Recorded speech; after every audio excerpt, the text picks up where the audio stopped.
Bruna teve sua morte causada por um objeto que continha a música, e também pelo consumo de opiáceos que usou para que a música que saía daquele objeto melhor penetrasse nela. Tenho convicção de que foi essa mistura de música e opiáceos que acabou por levá-la ao último ato, que afirmo não ter sido suicídio. É esta convicção que me leva a fazer a defesa de sua memória e, junto com esta, a apresentação de seu derradeiro estudo.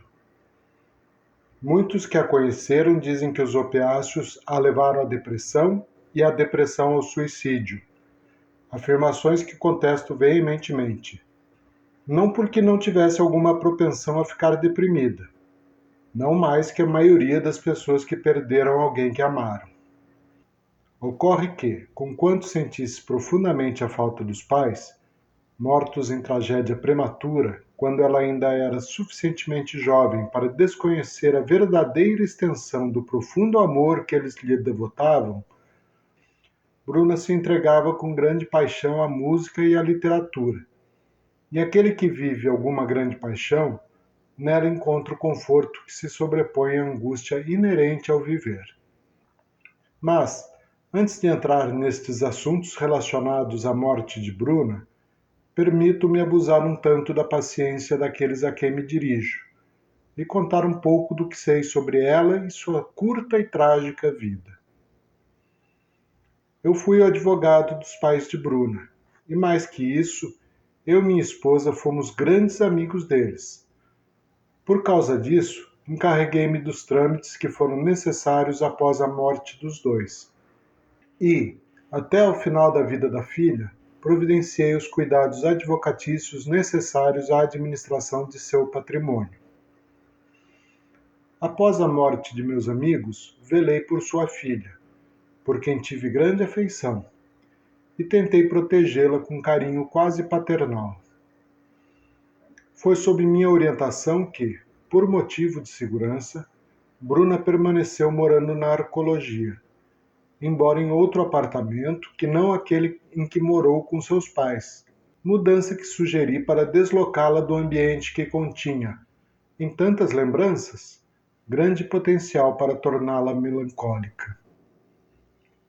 O apartamento para onde se mudou era grande e confortável, embora bem abaixo do padrão permitido por suas posses. Tinha grandes salas e vários banheiros, além de ampla cozinha que possibilitavam bem receber. Bruna quis, a princípio, mudar-se para um prédio que, embora ainda na zona segura, considerei arriscado para uma jovem morar só, principalmente porque a zona segura já não tem estado tão segura, com a compressão da multidão de refugiados em torno dos muros de contenção. Bruna tinha humor inteligente e perspicaz. Sua personalidade obsessiva e compulsiva fê-la levar ao limite suas grandes paixões, tornando-a musicista autodidata e pessoa muito erudita. Gostava mais do piano, mas tocava bem alguns outros instrumentos. Além de romances, lembro-me de, nas vezes em que fui ao seu apartamento, ver muitos livros científicos abertos na mesa da sala e no sofá. Todos, cada vez, sobre um assunto diferente. Certa vez questionei-a, vendo que estudava uma das grandes guerras e estranhando o motivo de seu interesse pelo assunto.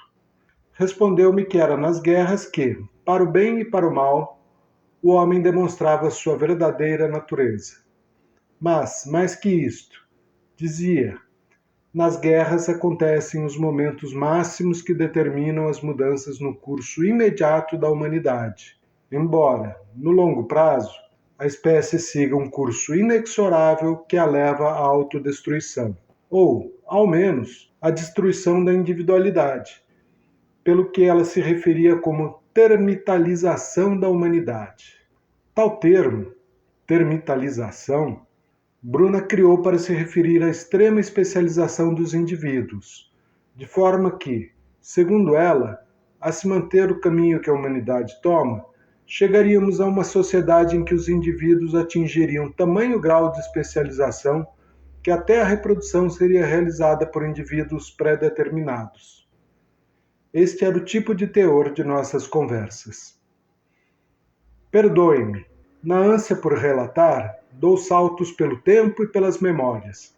E, para a compreensão daquilo que quero expor, é necessária a organização. Voltemos a um ponto onde o destino começa a construir um ângulo pelo qual se dispõe a atravessar o tempo. Os pais de Bruna morreram em um acidente de avião pouco depois que ela completou 16 anos, já sendo responsável perante a lei. Embora não fosse seu tutor, sempre fui ao seu conselheiro, assim como fora de seus pais. E ela me confiava, além dos assuntos legais e comerciais, as coisas que aconteciam em sua vida, suas amizades, seus encantos, suas dúvidas e seus desencantos. Não era de fazer segredos e tinha poucas e inconstantes amizades. O pai de Bruna foi um grande cientista, com direitos sobre algumas patentes de biotecnologia, pelas quais recebia uma fortuna anual. Nunca foi rude com a filha, embora exigisse grande disciplina no que se referia a estudos. Não era dela distante, ao contrário, estimulava-a a participar das longas conversas que tínhamos à mesa depois dos jantares para os quais nos convidávamos mutuamente. E levava, sempre que podia, em algumas viagens que fazia a negócios. Viagens que sempre fazia acompanhado da esposa, desde que não fossem para lugares que apresentassem riscos. A mãe era musicista e pouco trabalhava fora, pois, hoje em dia, é raro quem dê valor à música erudita. Lecionava em alguns dias da semana num conservatório. Seu instrumento preferido era o violoncelo, e era comum, após jantarmos em sua casa, que a assistíssemos tocando de forma emocionada e emocionante. Numa noite em que eu já estava dormindo, atendi a um telefonema de Bruna, que chorava. Foi de forma desarticulada, como só se fala após uma grave perda que nos mude o estado de consciência, que ela me contou sobre a morte dos pais. Acorri com minha esposa para o apartamento da família, deixando Bruna e minha esposa a sós apenas no período da manhã, quando fui tomar pé de toda a situação. Os dias seguintes foram muito pesados para a menina e atarefados para mim, que cuidei de todos os detalhes. Levamo-la para a nossa casa, pois seus pais eram filhos únicos e seus avós não eram vivos. Consegui contatar apenas um primo distante de sua mãe, e a menina nos disse que preferiria ficar conosco, pois éramos agora os mais próximos dela. Assim, Bruna passou alguns meses em nossa casa, até que conseguisse um mínimo de equilíbrio emocional para se mudar, recusando nosso convite para ficar por mais algum tempo. Foi nessa época que ajudei Bruna a encontrar o novo apartamento, mobiliado e decorado com auxílio de minha esposa. Com o acidente de avião, Bruna herdou considerável fortuna, vinda da herança e do seguro de vida dos pais, o que livrou nossa menina para sempre da maldição do trabalho.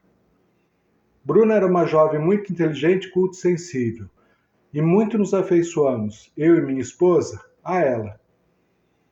Depois da morte dos pais, deixou de ser uma jovem alegre e suas tiradas humorísticas tornaram-se, na maioria das vezes, sarcásticas. Talvez, se dedicasse mais esforço a gastar seu dinheiro, pudesse ter encontrado mais alegrias na vida. Mas o dinheiro só lhe importava na medida em que trazia segurança e permitia que lesse muito e estudasse música, que, como já disse, eram suas grandes paixões. Concluiu com muita facilidade os estudos do segundo grau, mas, contrariamente aos nossos conselhos, não ingressou no ensino superior presencial, onde acreditávamos que poderia fazer amigos e levar uma vida mais próxima do que seria normal para uma jovem de sua idade e condição econômica. Cursou História em uma escola à distância e durante 3 anos atirou seus estudos. Obteve licenciatura, título que pouquíssima justiça fazia ao seu conhecimento. Logo depois de encerrada a cerimônia de formatura, para a qual fomos convidados, eu e minha esposa, a ocupar o lugar que caberia a seus pais, Bruna nos disse que aquele título só tinha um significado: honrar a memória dos pais, a quem decepcionaria se não finalizasse os estudos superiores. Disse isso com um sorriso instalado apenas em um dos lados da boca. Depois nos beijou. Concluídos os estudos superiores, dedicou-se principalmente à música e à literatura de ficção, embora também aplicasse seu tempo aos estudos das ciências sociais. Devo dizer que aprendi muito com Bruna sobre história e sociologia, e, nos jantares semanais em que ela nos visitava, discutíamos muito sobre essas áreas e também sobre matérias relativas ao direito, com o que também pude colaborar bastante na formação de seu conhecimento. Minha esposa, que é advogada também, acompanhava de bom grado nossas conversas, mas, depois que Bruna saía, invariavelmente dizia que ela deveria conviver mais com pessoas de sua idade. Quando Bruna deixou de nos visitar em algumas semanas consecutivas, achamos que estaria com novas amizades e, talvez, namorando alguém. Porém, curiosos, fomos visitá-la e a encontramos em meio a muitas anotações. Disse-nos que estava se dedicando a um projeto e que este lhe tomava todo o tempo. Perguntada sobre tal projeto, disse-nos apenas que nos contaria tudo quando tudo tivesse terminado, mas que, por ora, bastava sabermos que havia encontrado um objeto antigo e estava estudando tal objeto. Foi a última vez que vimos Bruna, embora tenhamos conversado com ela ainda algumas vezes por telefone. Como seu constituído, tive acesso a todas as anotações que deixou no apartamento, pelas quais reconstruí o período incomum que antecedeu sua morte. Tive também acesso ao objeto que causou seu fim e ao aparelho que reproduz a música que estava no objeto. Ouvi a música do objeto algumas vezes. Isto me ajudou a entender as anotações e chegar à conclusão sobre o motivo de sua morte. Pelas anotações, fiquei sabendo de gravações que ela realizou com alguém, Lilith, sobre quem até então eu e minha esposa nunca ouvíramos falar. Estas gravações, como Bruno explicou em suas anotações, eram feitas posteriormente a cada sessão de audição, de modo que consegui remontar a sequência de audições e gravações e guardo comigo todas as anotações e as gravações, pois foram desconsideradas pelos investigadores públicos. O objeto e o aparelho reprodutor doei ao Museu de Antigas Mídias. Embora eu tenha usado todos os recursos disponíveis para encontrá-la, até hoje não tive notícias de Lilith, que não as referências nas anotações e suas aparições nas gravações. Conversei com alguns amigos de Bruna que eu já conhecia e que encontrei visitando alguns lugares a que ela se refere, incluindo o rapaz que trabalha no Museu de Antigas Mídias. Mas nenhuma informação relevante me foi dada por eles, que desconheciam o projeto dela e nunca ouviram falar de Lilith. Os investigadores públicos não encontraram Lilith, e, em minha opinião, não houve grandes esforços para localizá-la, me parecendo que havia intenção em encerrar logo o caso sob a conclusão de suicídio. Pelas semelhanças entre os timbres das vozes e as formas de falar, Lilith deve ter idade próxima à que Bruna teria.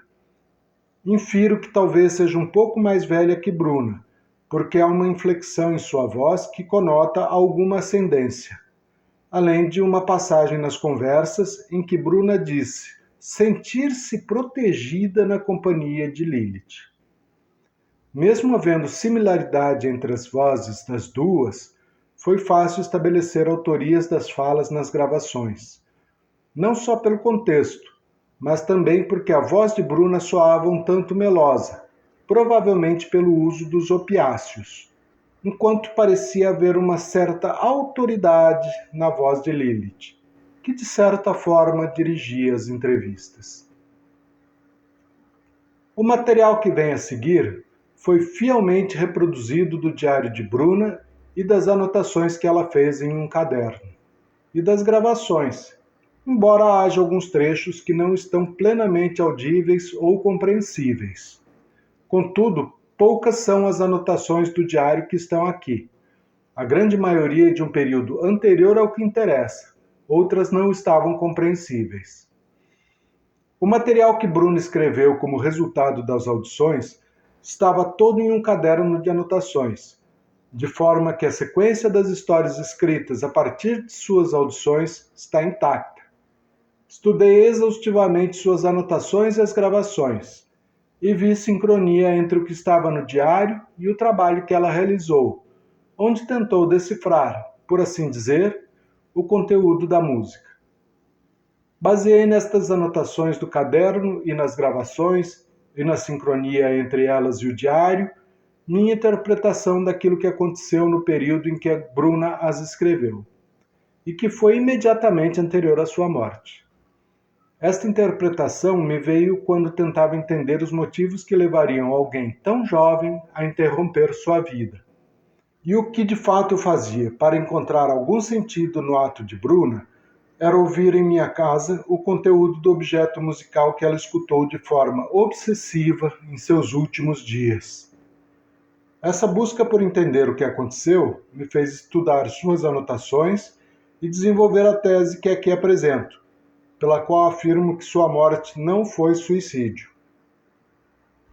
Foi muito difícil entender o que passou, e explicar o que entendi é ainda mais difícil.